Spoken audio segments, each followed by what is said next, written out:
Thank you so much, Robert Stearns.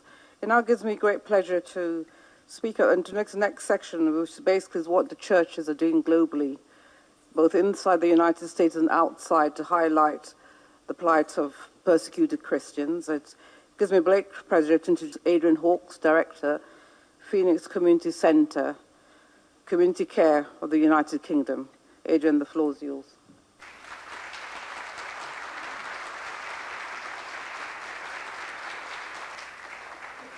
Well, thank you very much, Doctor, for making this possible, Ngozi, and for Kevin. Greetings from the United Kingdom and from the city that speaks the most languages of any city in the world. That's London, in case you didn't know. That's where I'm from. You know, one of the things I think that we really have heard lots of statistics today, haven't we? But I want to talk a little bit about getting our hands dirty, and you get your hands dirty at the coalface. But let's remind ourselves about the statistics, because we've heard them lots of times today, so you ought to go home with them. At the moment, there are 4 million refugees from Syria. Lebanon has taken in 1,700,000 of those refugees. Turkey has taken in 1,600,000. Over 200,000 have fled to Iraq, and Egypt has already got 136,000 of those refugees. I work in the United Kingdom with refugees and asylum seekers, young people who come into the country without home, without parents, usually 15, 16, 17 or 18-year-olds. And we work with those people. In 2014, just 50 refugees came from Syria to the United Kingdom. That's not 50,000, that's not 500,000, that's 50. My company took 5% of those refugees, which means that we actually had 2 people. Now, I live in the 5th richest country in the world. We need to be doing more than that. Currently, the world, do you know this? But the world currently has more displaced people than the end of World War II. That is where we are. More displaced people than the end of World War II. The trouble is that when we get away from the coalface and we stop getting our hands dirty, we see the statistics, we see the pictures on television, but somehow or other it doesn't have the impact on us that it ought to have. I was in a refugee camp and a lady came to me and she shoved her baby into my arms and she said, "If you don't take my baby, it will die." I'm a foreigner in a foreign country. I don't know what to do. I put the baby back quickly into her arms and moved away.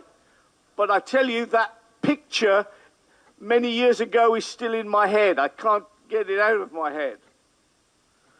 One day a young man came into my office and he said, "Adrian, can I sit by your desk?" I said, "Yes." "Why?" He said, "I am so unhappy." He sat on the floor next to me and I said, "What is the matter?" He said, "My mother is dying. I have run away from the war and I don't know what to do." He sat for 5 days next to my desk, just rocking and crying. I didn't have words to comfort him. My daughter was teaching an English class for young refugees, and she came to me and she said, "Would you take this man out of the class because he's so depressed, he's not taking anything in." I brought him into my office. I said, "What is the matter with you?" He said, "I am so fed up." He said, "I have run away," and he said, "I have lost my twin brothers on the journey. I don't know where they are." I said, "What happened to your father?" He said, "He was beheaded for supporting the Americans." I said, "What happened to your mother?" He said, "They shot her in front of me because they said she should have reported my father." And he said, "We just ran away." And he said, "Now I've lost my brothers." It was a good news story because we got other agencies on board and the Salvation Army found his twin brothers in Turkey. So that was a good news story. The trouble is that when we see these things and they personally affect us and we get our hands dirty, and I think we all can get our hands dirty, suddenly we discover it is a real world. They aren't just statistics, they are people. People like you and I, people with stories, people with families. And we must do more than we are doing. And we need to put pressure on our governments. I need to put pressure on my government because we ought to be doing more. Just supplying the tents and the food, that is not enough. We are rich enough to actually say, let us help in much more substantial ways than that. We can do more. The reality is that the UN ought to be doing more. It is declared in Article 47/135 that we care about minorities in different nations. We ought to care. These are important people. And the United Nations has already said we want to do something about these people. We should pass laws. We should protect our minorities. And yet we don't. Maybe the United Nations ought to strengthen its charter and say where nations are not respecting their minorities, we're going to interfere in your nation. Maybe we should be doing that. We should be protecting, we should stick by that article that has already been declared. In the meantime, though, as has already been said this afternoon, we also need to get our hands dirty. We need to get involved. We need to do things. We need to touch people. Sometimes people say to us, how can you have cared for all these people? Well, we just started. You know, sometimes one person is important. It's the old story, you know, about the little boy who was throwing starfish into the sea and rescuing them, and a man came along and said, it's waste of time, there's too many. And the little boy picked up the next starfish and he threw it back into the water. He said, yes, but it matters to that one. What can you do? Do it for one, and then you'll find you can do it for more. If we all do a little bit, a great deal is accomplished. You only have to do a little bit. When you look into the eyes of the individuals and you see their pain and you feel it and you understand it, it changes you forever.